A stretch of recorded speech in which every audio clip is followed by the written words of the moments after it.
নমস্কার। গল্প সঙ্গীত গল্পের আসরে সকল শ্রোতা বন্ধুকে স্বাগত জানাই। গল্প সঙ্গীত আজকের নিবেদন সাহিত্যিক সজনীকান্ত দাশের লেখা গল্প সতীন কাঁটা।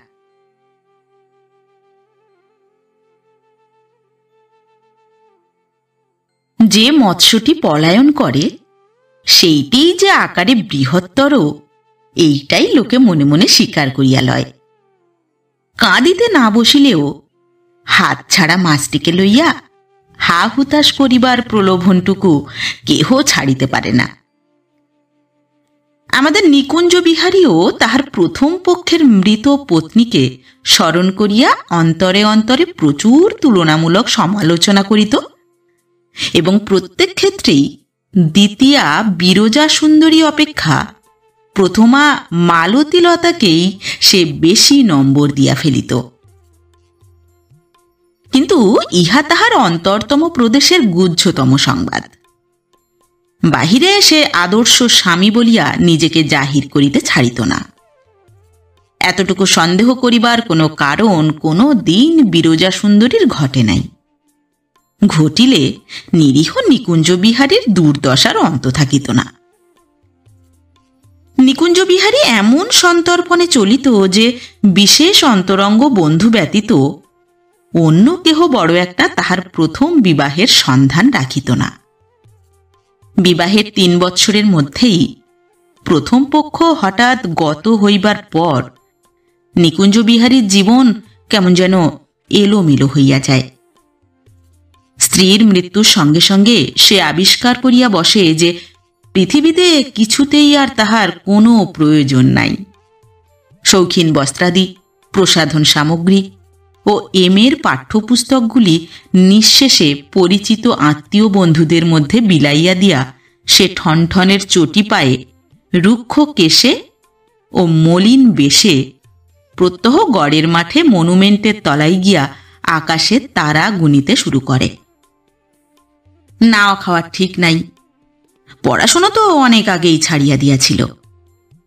সে চুরুট খাইত না, চুরুট খাওয়া ধরিল। চায়ের দোকানের একটি কোণ অধিকার করিয়া পেয়ালার পর পেয়ালা চা খাইয়া যায় এবং হস্তস্থিত দৈনিক সংবাদপত্রের মার্জিনে কবিতার নোট লেখে। তাহার অবস্থা দেখিয়া শুনিয়া তাহার বিধবা মাতা প্রমাদ গণিলেন ও পাড়ার ৫ জন জানাশোনা লোকের কাছে ইহার ঔষধের সন্ধান চাহিলেন। সবাই বলিল, প্রথমটা অমন হয়, আবার একটি বিবাহ হইলেই সমস্ত উড়ু উড়ু ভাব কাটিয়া গিয়া সংসারে থিতাইয়া বসিবে। মা আরামের নিঃশ্বাস ফেলিয়া সেদিন সন্ধ্যার সময় ছেলের কাছে কথা পাড়িলেন। ছেলে দৃপ্ত তেজে জ্বলিয়া উঠিয়া কেবলমাত্র বলিল, ছি মা, বলিয়াই গৃহ হইতে নিষ্ক্রান্ত হইয়া গেল। সেদিন গড়ের মাঠ হইতে ফিরিয়া আসিয়া নিকুঞ্জ বিহারী ঘর সাজাইতে বসিয়া গেল। স্ত্রীর ফটোখানি টেবিলের ঠিক মধ্যস্থলে রাখিয়া দিল ও তাহার স্মৃতিরঞ্জিত বস্ত্রগুলি যাহাতে সহজেই নজরে পড়ে তাহার ব্যবস্থা করিল। সমস্ত গোছগাছ শেষ করিয়া সে মৃত স্ত্রীর উদ্দেশ্যে কবিতা লিখিতে বসিল। কবি বলিয়া স্কুলের সহপাঠী মহলে নিকুঞ্জ বিহারীর খ্যাতি ছিল। কুজ্ঝটিকা নামক মাসিক পত্রে তাহার একটি কবিতাও একবার বাহির হইয়াছিল। ইন্টারমিডিয়েট পাশ করার পর মালতীলতার সহিত তাহার বিবাহ হয়।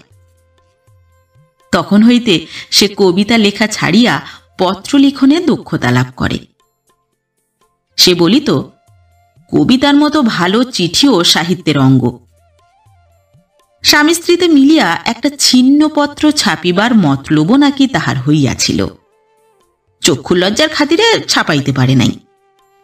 তবে ভবিষ্যতের জন্য সে তাহার ও তাহার স্ত্রীর চিঠিগুলি সযত্নে রাখিয়া দিয়াছে। আজ বহুদিন পরে মায়ের কথায় তাহার সুপ্ত কাব্যাগ্নি ধিকি ধিকি জ্বলিয়া উঠিল। স্ত্রীর ছবিখানির দিকে এক দৃষ্টে চাহিয়া চাহিয়া সে ভাব ও মিল সংগ্রহ করিতে লাগিল। মা বারবার তাহাকে আহারের জন্য ডাকিতে আসিয়া ভয়ে ফিরিয়া গেলেন। নিকুঞ্জ বিহারী মনের আবেগে সে রাত্রে আহার করিল না। প্রথমে একটি ছোট্ট সনেট লিখিয়া পরিষ্কার হস্তাক্ষরে সেটি নকল করিয়া সামনের দেওয়ালে টাঙাইয়া দিল। সেই ছোট কবিতাটিতেই তাহার কবিত্ব শক্তির যথেষ্ট পরিচয় আছে। কবিতাটি এই: অন্তহীন অন্ধকারে বসিয়া একেলা অতীত দিনের কথা মনে মনে ভাবি। লো মালতী, কেন খেলি দুদিনের খেলা, শূন্য করি খেলাঘর লাগাইলে চাবি। তব ছবি অন্ধকারে মিটিমিটি হাসে, বুক ফাটা হাহাকারে আমি কাঁদি প্রিয়া। বুঝি না কেমনে যে বা যারে ভালোবাসে, তার হতে দূরে গিয়া রহে গো বাঁচিয়া। কে বুঝিবে মোর এই অন্তহীন প্রীতি, সন্দিগ্ধ এ বিশ্ব মাঝে সন্দেহিছে সবে। আবার বিবাহ নাকি সংসারের রীতি। শুনো প্রিয়ে, সংসারের নই আমি তবে, যেথা তব গতি প্রিয়া মোর সেথা গতি। তুমি বুকে বিরাজিছ শোভনা মালতী। ইহার পর নিকুঞ্জ বিহারী দীর্ঘ ত্রিপদী ছন্দে একটি দীর্ঘ কবিতা লিখিয়া উচ্ছ্বসিত আবেগ অনেকখানি দমন করিয়া স্ত্রীর ফটোখানি বুকে করিয়া শয়ন করিল। ইহার পর কেমন করিয়া কি ঘটিল জানি না। মাসখানেকের মধ্যে নিকুঞ্জ বিহারী দ্বিতীয়বার দ্বার পরিগ্রহ করিল এবং তাহারও মাস কয়েক পরে শ্রীমতী বিরজা সুন্দরী তোড়জোড় করিয়া স্বামী ঘর করিতে আসিল। নিকুঞ্জ বিহারী তখন কাব্যমার্গে অনেকখানি অগ্রসর হইয়াছে।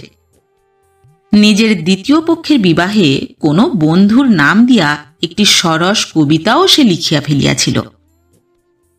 সেই কবিতাটিতে প্রথম পক্ষের উল্লেখ মাত্র ছিল না। কবিতাটির খানিকটা উদ্ধৃত করিতেছি। সেই ভালো, করো তবে বিয়ে, নিদাখ নিষিদ্ধ কালে থাকিতে না পারো যদি একটানা প্রাণখানা নিয়ে। জোছনা যামিনী ভাগে যদি ফাঁকা ফাঁকা লাগে, সদা যদি হৃদে জাগে হত কত সুখ। এহেন সময়ে যদি জাগিয়া রহিত বুকে একখানি কচি কচি মুখ, টুকটুকে ছোট ছোট নধর অধর কোণে ঢলো ঢলো একরাশি মধু হাসি নিয়ে, সেই ভালো, করো তবে বিয়ে। কোকিলের কুহুতানে প্রাণে যদি ব্যথা আনে, গাহ যদি মনে মনে অভাবের গান। জীবন কিছুই নয়, সদা যদি মনে হয়, করে যদি টলমল প্রাণ। পরে যদি ফোঁটা ফোঁটা নিরাশার লোনা জল, উদাস আকুল ওই আঁখি কোণ দিয়ে, সেই ভালো, করো তবে বিয়ে।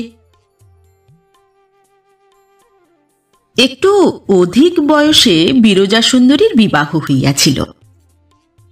সে পাড়াগাঁয়ের মেয়ে, সতীন সম্বন্ধে যথেষ্ট সন্দিহান ছিল এবং সতীন সাহিত্যে গ্রাম্য ছড়া প্রভৃতি ও সখী সমবয়সীদের সহায়তায় বেশ অভিজ্ঞতা লাভ করিয়াছিল। স্বামীর মন যে স্বভাবতই প্রথম স্ত্রীর দিকে পড়িয়া থাকে, তা সে জীবিতই হোক মৃতই হোক, এ কথা শুনিয়া শুনিয়া তাহার বিশ্বাস হইয়া গিয়াছিল এবং সে সম্বন্ধে যথেষ্ট সাবধানতা অবলম্বন করিবে এই প্রতিজ্ঞা করিয়াই সে আসিয়াছিল। স্বামীর শয়ন ঘরে প্রবেশ করিয়াই বিরজা সুন্দরী তেলে বেগুনে জ্বলিয়া উঠিল। প্রথম নম্বর চোখে পড়িল টেবিলের উপর ফটোখানা, তারপরেই দেওয়ালে টাঙানো ছন্দবদ্ধ হৃদয়োচ্ছ্বাস, তারপর বাক্স প্যাঁটরা পুঁথিপত্র ইত্যাদি। ভ্যাবাচাকা স্বামীকে ভাবিবার অবসর না দিয়া ধূলিলিপ্ত পদেই সে গৃহ সংস্কারে মনোনিবেশ করিল। নিকুঞ্জ বিহারী সগর্বে তাহার মাতাকে গিয়া জানাইল যে নূতন বধূ ভারী গোছালো।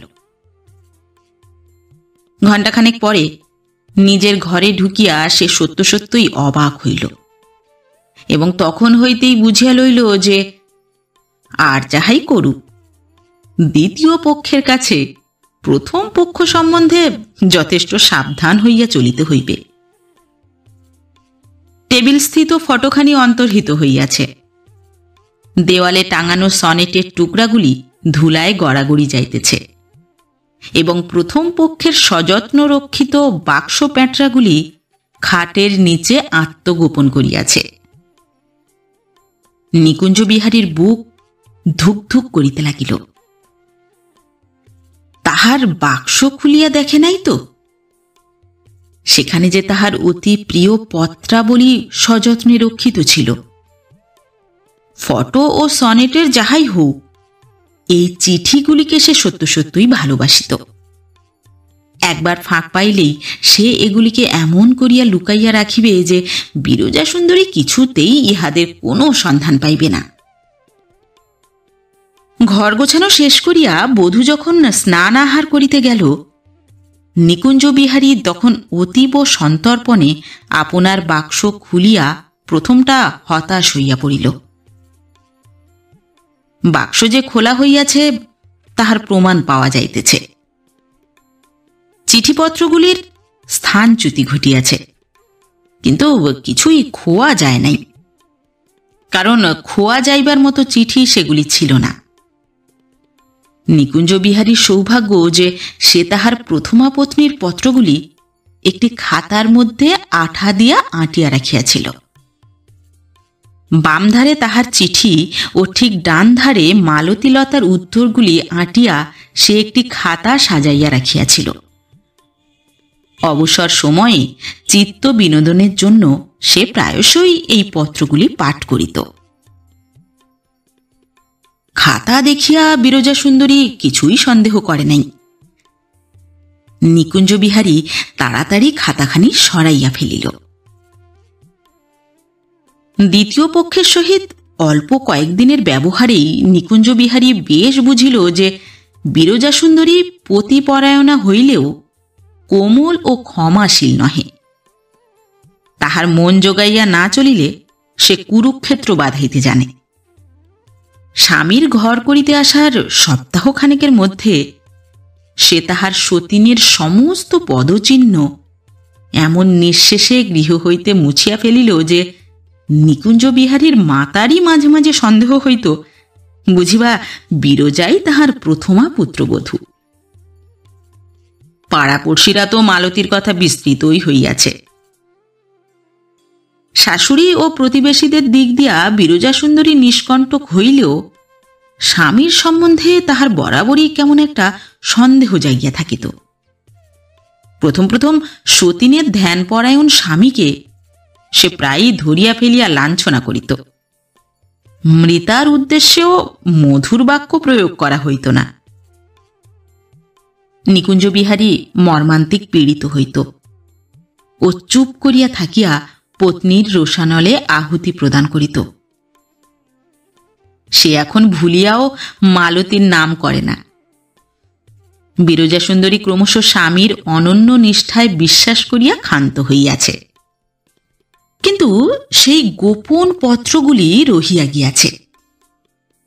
বেনামিতে ছিন্নপত্র প্রকাশ করার কথা এখনো নিকুঞ্জ বিহারীর মনে উঁকি ঝুঁকি মারে। বিরজা সুন্দরী যখন নিশ্চিন্ত হইয়া শিশুপুত্রের চন্দ্রহার গড়াইতে ব্যস্ত, কবি নিকুঞ্জ বিহারী তখন মালতীলতার স্বপ্ন দেখে। অলিখিত কাব্য মনের মধ্যে পাক খাইতে খাইতে দুর্দমনীয় হইয়া উঠিয়াছে।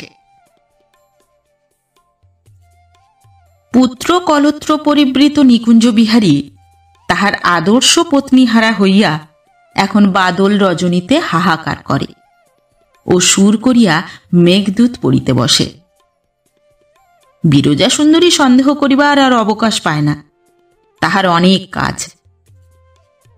স্বর্গগত পিতার দৌলতে খাওয়া পড়ার অভাব নিকুঞ্জ বিহারীর ছিল না।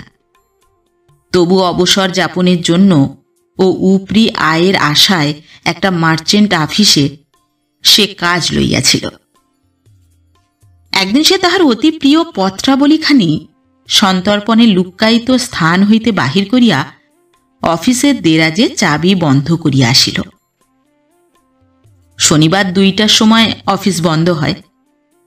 সে খাতাখানি দেরাজ হইতে বাহির করিয়া শটান ইডেন গার্ডেনে গিয়া কোনো একটি বৃক্ষকুঞ্জে আত্মগোপন করিয়া পত্রাবলী পড়িতে বসিল। মধ্যাহ্ন রৌদ্রে অতীত দিনের সুখ স্মৃতিগুলি তাহার ভাবাতুর চোখে জলজল করিয়া উঠিল। 2-1টি পাতা উল্টাইতেই তাহার চোখে পড়িল 5 নম্বর চিঠি। সর্বস্ব আমার, আমার মালতী, আমার লতা, তোমাদের ওখান হইতে এসে অবধি আমার জীবনের খেই হারাইয়া গেছে। কিছুই ভালো লাগে না। তুমি হয়তো হাসিবে, তুমি হয়তো তোমার গঙ্গা জলের সঙ্গে আমাকে নিয়ে কৌতুক করিবে। তা করো, আমি আপত্তি করি না। কিন্তু আমার বুকের গুরুভার আমি কোথায় নামাই প্রিয়তমে? যাদিকে নিকট আত্মীয় বন্ধু বলে গণ্য করতাম, তোমাকে বুকে পাইবার পরমুহূর্ত হইতে আর তাহাদের চিনিতে পারি না। কেন এমন হইল লতি? আজ আমাদের বাড়ির ছাদ ছাইয়া জ্যোৎস্নার বান ডাকিয়াছে। পাশের বাড়ির খাঁচায় পোড়া কোকিলটার অশ্রান্ত কুহুধ্বনি আমার বুকের মাঝে হাহাকার তুলিয়াছে। তুমি কোথায়? দূরে একটা বাড়িতে এসরাজের সঙ্গে গলা মিলিয়ে কোনো বিরোহী গাইছে, ও মাধবী, ও মালতী, হয়তো চিনি, হয়তো চিনি, হয়তো চিনি নে, আমায় বলে দেবে কে? আমার মালতী এখন কি করিতেছে আমায় কে বলিয়া দিবে? বসন্ত, শারদ, পূর্ণিমা, নিশীথের সমস্ত বিরোহী কুলের ব্যথা আজ ঘনিয়ে উঠছে আমার মনে। রোমিও আজ জুলিয়েটের বাতায়ন তলে করুণ মিনতিপূর্ণ স্বরে হাঁকিয়া গেল, দ্বার খোলো জুলিয়েট, আমি আসিয়াছি। জেসিকা আজ তাহার প্রিয়তমের সঙ্গে পিতার আশ্রয় ত্যাগ করিয়া পথে বাহির হইয়াছে। তুমি কি কেবল অবাধে ঘুমাবে? ফুটফুটে হিমাক্ত জ্যোৎস্নায় বিনিদ্র বুঝি কেবল একলা আমি? আমার মনে হচ্ছে সেদিনের কথা, যেদিন ফেনিলোচ্ছল যৌবন সুরা ধরেছি তোমার মুখে। আর আজ কোথায় আমি, কোথায় আমার লতা? তোমার পত্র না পাইলে পড়াশুনো করিতে পারি না। তুমি শীঘ্র উত্তর দিও, আমার বুক ভরা স্নেহ ও গ্রহণ করিও। ইতি তোমার আমি। 5 নম্বর চিঠির উত্তর। শ্রীচরণেষু, দেখো, তুমি অমন করে আর আমায় চিঠি দিও না। তোমার চিঠি যখন এলো আমি তখন চান করছি। শেষদি চিঠিখানা নিয়ে খুলে মায়ের কাছে আর বড় বৌদির কাছে জোরে জোরে পড়তে লাগলো। আমি তো লজ্জায় মরি। মা গো মা, তুমি এত আবোল তাবোল লিখতেও পারো? গঙ্গা জল পড়ে হেসে খুন। বলে তোর বর ভাই বেশ ছড়া কাটে, তুমি অমন ছড়া টড়া আর কেটো না। কাল বাবার কাছে মায়ের একখানা চিঠি এসেছে, তিনি আমাকে এই মাসেই নিয়ে যাবেন লিখেছেন। আমার ছোট ভাইয়ের ভাত হবে চৈত মাসে। লক্ষ্মীটি, আমি কদিন এখানে থাকব। মাকে বলে দিও তুমি ভালো করে পড়াশুনো করো। ভালো পাশ না দিতে পারলে সবাই আমায় খোঁটা দেবে। সেজ জামাইবাবু এবার ডেপুটি হয়েছেন, সবাই তার কত সুখ্যাতি করে। গঙ্গা জল তোমার বেশ একটি নাম দিয়েছে, শুনে তো হেসে বাঁচিনে। এত রঙ্গও জানে। নামটা কি শুনবে? নি না বাপু, আমি লিখতে পারিনি। আমার প্রণাম নিও। ও মাকে আমার প্রণাম দিও। আজ তবে আসি। ইতি শ্রীচরণের দাসী মালতী। একটার পর একটা পাতা উল্টাইয়া যায়, আর তাহার কত কথাই না মনে পড়িতে থাকে। হায় রে, হাস্য লাস্যপরায়ণ মালতীলতা ও তাহার গঙ্গা জল। বারুইপুরে গিয়া ইহার সহিত সাক্ষাৎ করিবার অধিকারও আজ তাহার নাই। নিকুঞ্জ বিহারীর চিত্ত উদ্ভ্রান্ত হইয়া উঠিল, মাথা গরম হইয়া গেল। খাতাখানি হাতে লইয়া সে সবেগে পায়চারি করিতে লাগিল। না, প্রিয়তমা প্রথমা পত্নীর এই স্মৃতিগুলিকে অক্ষয় করিয়া রাখিতেই হইবে। আজই এগুলিকে ছাপিতে দিব। ভাবিতে ভাবিতে নিকুঞ্জ বিহারী শ্যামবাজারের ট্রামে চড়িয়া বসিল। খাতাখানি কোলের কাছে লইয়া ডিমাই না রয়্যাল, আর্ট পেপার কিংবা অ্যান্টিক ভাবিতে ভাবিতে নিকুঞ্জ বিহারী চলিয়াছে, হঠাৎ গোলদিঘির সম্মুখে কে যেন তাহার নাম ধরিয়া ডাকিল। চমকিয়া চাহিয়া দেখিয়াই তাহার বুকের রক্ত চঞ্চল হইয়া উঠিল। যাদৃশী ভাবনা যস্য, তাহার প্রথম পক্ষের সেজ ভাইরা ভাই। সে সবেগে লাফাইয়া উঠিয়া চলন্ত ট্রাম হইতে নামিয়া পড়িল। গোলদিঘিতে একটা বেঞ্চের উপর বসিয়া বহুদিন পরে নিকুঞ্জ বিহারী একবার প্রাণ খুলিয়া মালতীর কথা বলিয়া লইল, এবং পত্রাবলী ছাপাইবার গোপন অভিপ্রায়টুকুও ভাইরা ভাইকে বলিতে দ্বিধা করিল না। পত্রাবলীর কথা উঠিতেই তাহার খেয়াল হইল যে খাতাখানি সঙ্গে নাই। সর্বনাশ! কোথায় খাতা? নিশ্চয়ই ট্রামে ফেলিয়া আসিয়াছে।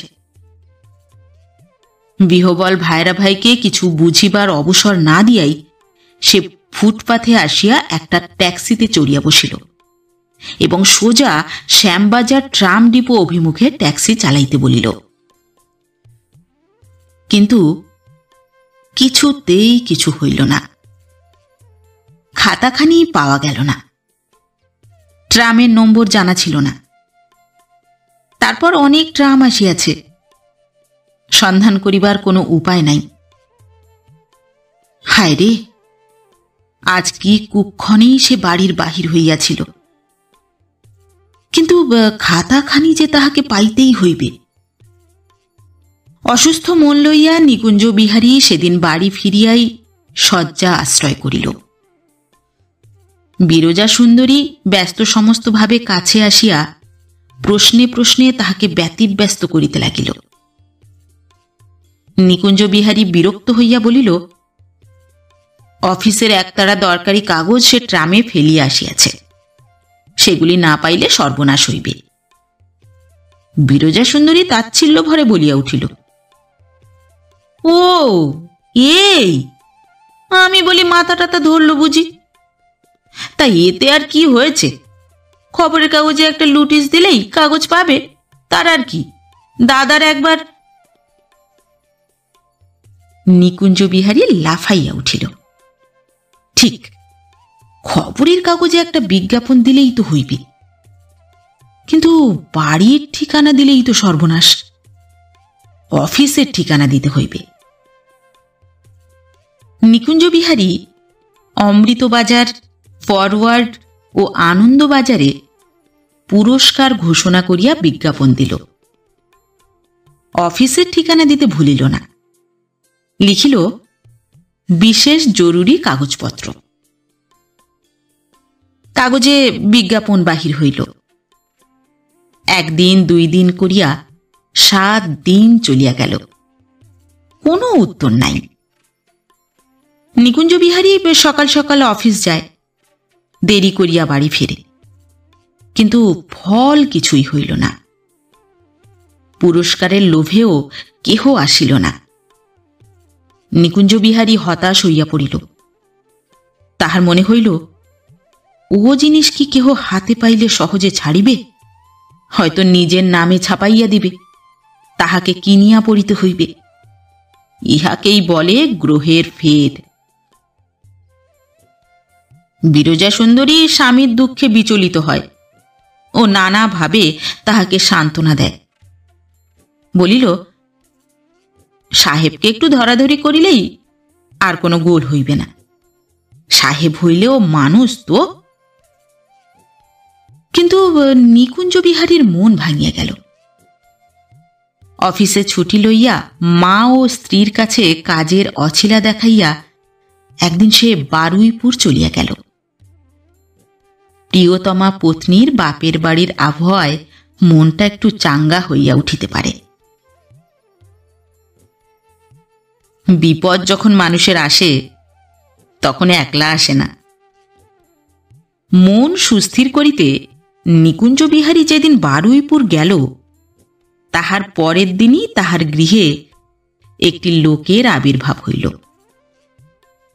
বলিল, বাবুকে তাহার বিশেষ প্রয়োজন। অফিসে খোঁজ করিয়া বহু কষ্টে বাড়ির সন্ধান করিয়া সে আসিয়াছে। বিরজা সুন্দরী দরজার অন্তরাল হইতে জিজ্ঞাসা করিল, বাবুকে তাহার কি প্রয়োজন? লোকটি ইতস্তত করিয়া বলিল, খবরের কাগজে, বলিয়া সে একটি বাঁধানো খাতা বাহির করিল। বিরজা সুন্দরী খুশি হইয়া চাকরকে বলিল, বাবুকে বসতে বল। বলিয়াই তাহার জল খাবারের আয়োজন করিতে গেল। খাতাখানি হাতে পাইলে স্বামীকে বেশ একটু জব্দ করা যাইবে।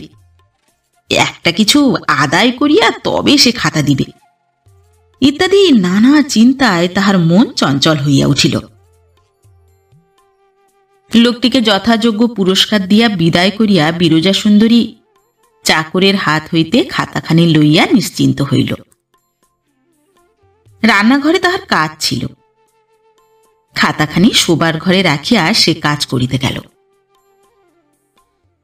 খাওয়া দাওয়া শেষ করিয়া সে খাতাখানি নাড়িয়া চাড়িয়া দেখিতে লাগিল। এই সামান্য একখানা খাতার জন্য এত ভাবনা, এত ভয়! যাক, তবু তো তাহার বুদ্ধি লইয়া চলিয়াছিল বলিয়া এটা ফেরত পাওয়া গেল। অথচ এরা নিজেদের বুদ্ধিমান ভাবিয়া মেয়েদের পরামর্শ না লইয়াই চলিতে চায়। খাতাখানি খুলিয়াই বিরজা সুন্দরী জ্বলিয়া উঠিল। অফিসের কাগজ না ছাই! এ যে বাংলা চিঠি, স্ত্রীলোকের হস্তাক্ষর! তাহার মাথা তপতপ করিতে লাগিল। ও মা, এ যে সতীনকে লেখা চিঠি! আবার সতীনের চিঠি! তাই এত মাথা ব্যথা, এত দরদ! আসুক একবার, কাগজের লুটিস দেওয়া বের করছি। রাগে সে খাতাখানা মাটিতে ছুঁড়িয়া ফেলিল। না, কি সব লেখা আছে পড়িয়া দেখিলে ক্ষতি কি? কেমন ভালোবাসা ছিল দেখাই যাক না।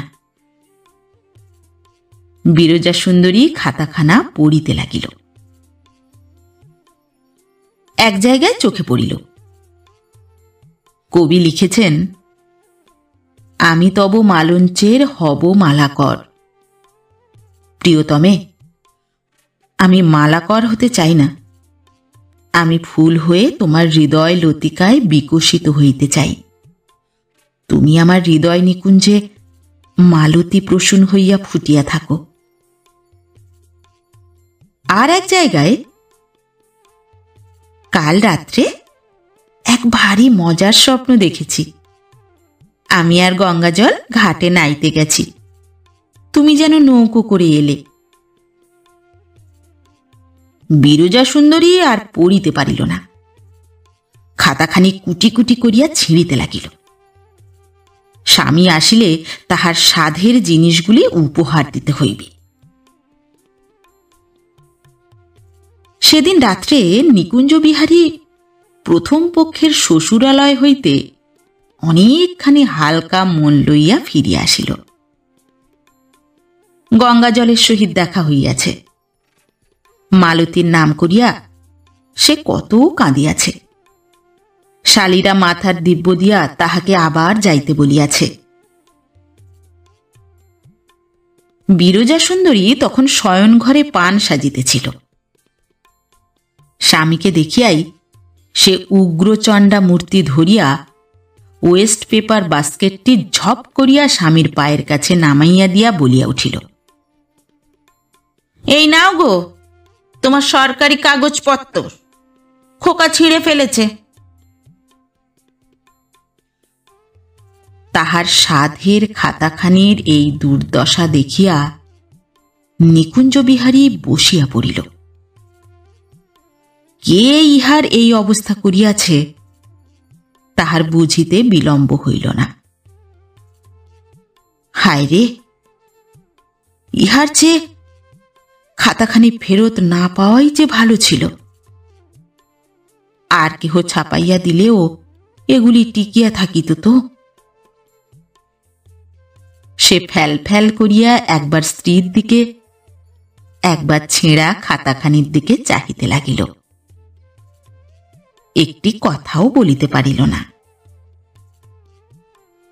বিরজা সুন্দরী এখন নিষ্কণ্টক।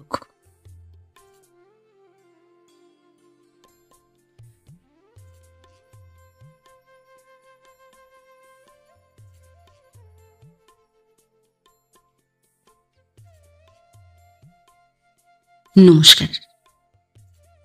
নতুন একটি গল্প নিয়ে খুব শিগগির ফিরে আসছি। ততক্ষণ সবাই ভালো থাকবেন, সুস্থ থাকবেন। গল্প পাঠ কেমন লাগলো অবশ্যই কমেন্ট করে জানাবেন এবং ভিন্ন ভিন্ন স্বাদের অডিও স্টোরি শোনার জন্য অবশ্যই চ্যানেলটি সাবস্ক্রাইব করবেন। ধন্যবাদ।